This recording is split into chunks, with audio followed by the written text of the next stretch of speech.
there. And you know, the hacking doesn't stop there. According to the Privacy Rights Clearinghouse, over 100 million personal records have been hacked since the Razorpoint Security breach back in February of '05.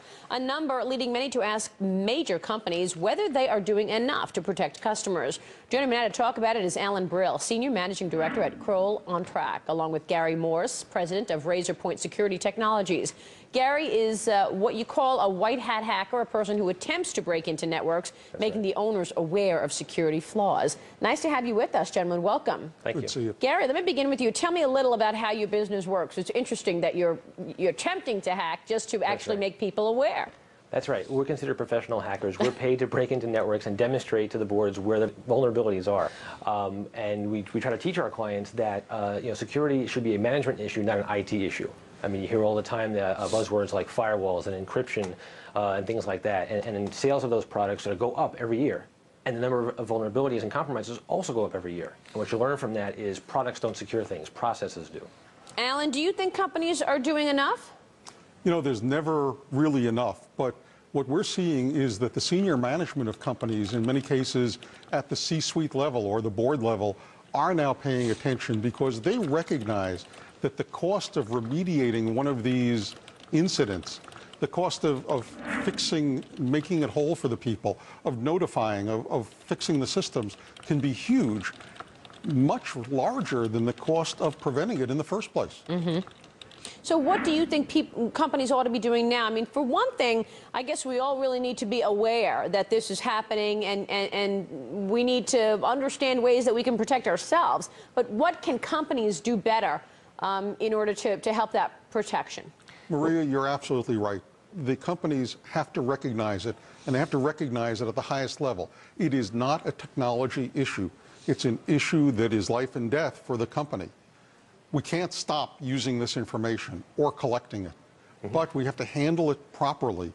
And doing that is something that top management has to pay attention to and make sure that it gets done. That's right. And what do you think? And don't get hung up on buzzwords. Just because you have something called a firewall, an intrusion detection system, encryption, all of Razorpoint's clients have firewalls. So what? When we're showing them the CEO's laptop screen from the outside that we can compromise, it kind of drives that point home. There are processes in place that need to be enforced. You have a firewall? Well, what's it doing? Is it watching the traffic coming into your network as well as leaving the network? Chances are it's not. When we do our penetration tests all the time, we'll do a 3-week engagement, and it's not uncommon for us on day 3 to have control of most of the systems of a company. They have all the buzzwords in place, but they're not providing any real security. Let me ask your thoughts on which sectors are doing a better job than others or worse off. Can you look at the sectors out there and tell us basically who might be doing the right things and who might be lagging? There's no one company or industry doing better or worse. It's really, the biggest vulnerability we see is complacency. And that vulnerability kind of transcends, all demographics and all vertical markets.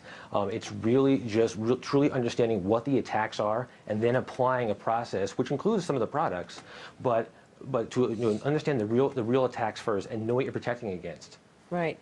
Alan, give me your sense of the same. Where's the security lapses, if you will, in terms of business? I think that the organizations that are doing the best, Maria, are those in some of the more regulated industries. The federal financial regulatory groups that look at banks are focusing on issues like this, and they're making it part of their examinations. And if you look at what the credit card industry is doing, the increased implementation of their new security standards over the next year, I think, are going to drive businesses to understand that a lot of the vulnerabilities that they have are very preventable, and they're not preventable at huge costs. It's just a matter of doing it right and making it a part of the business process. Gentlemen, nice to have you with us. Thanks so much for your insights. We appreciate it. Sure, thank you. And we'll talk with you soon.